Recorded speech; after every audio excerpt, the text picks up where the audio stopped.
The drama surrounding Devin Haney and Brian Norman Jr. feels like it has erupted almost overnight, shaping one of the most unpredictable matchups in recent boxing memory. What was supposed to be another routine showcase for Haney has instead turned into a storm of doubt, momentum, and raw danger. On a card headlined by giants like David Benavidez and Anthony Yarde, and supported by the brilliance of Bam Rodriguez, it is this fight. Two American fighters in the heart of the 147-pound division battling for a world title that suddenly feels like the real centerpiece.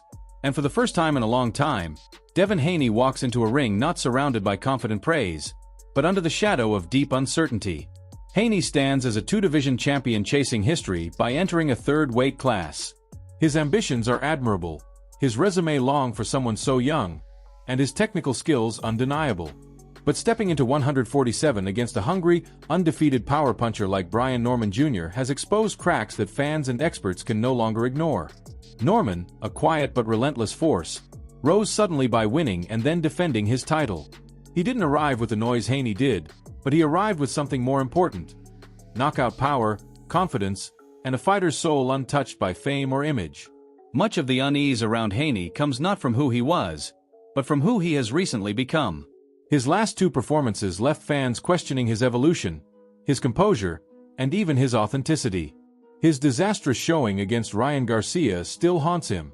Fans can debate drug tests and circumstances all they want, but the truth remains: Haney was beaten badly. Garcia, then losing to Rolly Romero, only poured salt into the wound, making Haney's performance look even worse months later. Then came the fight with Jose Ramirez. A match Haney should have controlled cleanly turned into something borderline uncomfortable. He looked overwhelmed, jittery, constantly circling as if afraid to sit down on his punches or engage. The performance was so passive that it evoked memories of old slapstick skits where someone runs in terrified circles, desperate to avoid contact. It was a strange, almost surreal fight, one no champion wants replayed when entering a dangerous new weight class.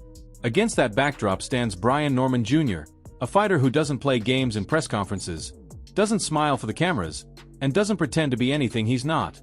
When asked about fashion or outfits, he refused to take the bait.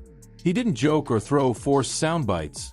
He simply dismissed the noise and reminded everyone that he is here for one reason: to fight. In an era where theatrics sometimes overshadow talent, Norman's seriousness feels like a shock to the system. Haney, by contrast, appears to be leaning too heavily on borrowed swagger.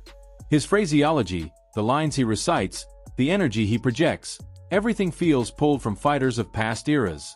He slips into Floyd Mayweather's catchphrases and mannerisms, repeating lines that sound like imitations rather than instincts. And Norman sees it. You can feel it in the face-offs where Haney tries to look playful, bouncing around and acting lighthearted, while Norman stands still, his eyes cold, unblinking, studying a man he believes is trying too hard to be something he's not. In those silent confrontations, Norman looks like a throwback, a haggler-like presence soaking up every twitch, every breath, every hint of fear. The danger for Haney is not just stylistic, it's physical. Moving to 147 means he must carry more weight, more muscle, and potentially more fatigue into the ring. His movement, traditionally his greatest asset, may not be as sharp. His ability to clinch, escape, and glide around the ring may be compromised. Against someone with Norman's explosiveness, that is a terrifying reality. Norman only needs one clean exchange to change the direction of the fight. His recent knockouts weren't flukes, they were statements. Experts are sensing the same thing. Predictions are tilting heavily toward Norman stopping Haney somewhere between the 9th and 11th rounds. Not because Haney isn't talented, not because he lacks experience, but because Norman looks like a fighter who knows exactly who he is, and Haney does not. That identity crisis can be fatal in boxing. A fighter confused about his own style cannot withstand a fighter who enters the ring with absolute clarity. Haney's pressure has been building for months. The weight, the criticism, the questionable performances, the borrowed bravado, it all adds up. And now he steps into the ring with a man who is eager to exploit every ounce of that uncertainty. Norman has nothing to lose. Haney has everything to lose. As the card approaches, the anticipation grows. Benavidez bringing his power to the stage. Yarde with his resilience and explosiveness. Bam Rodriguez dazzling with his skill. But beneath them all, this fight feels like the one that could redefine a career.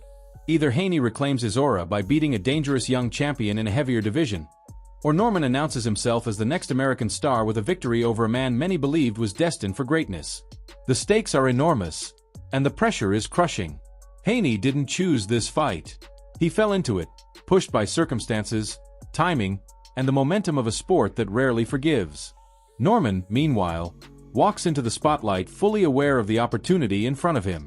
As the world watches, this fight may become the one that steals the entire card. It has the danger, the tension, and the script of a breakout moment waiting to happen. Before you head out, what do you think truly happens when these two collide under the lights? Does Haney rise to the occasion and silence the critics? Or does Norman deliver the statement knockout so many are predicting? Drop your predictions in the comments, hit the like button if you enjoyed this breakdown, and make sure you subscribe for more dramatic boxing deep dives and fight night stories just like this.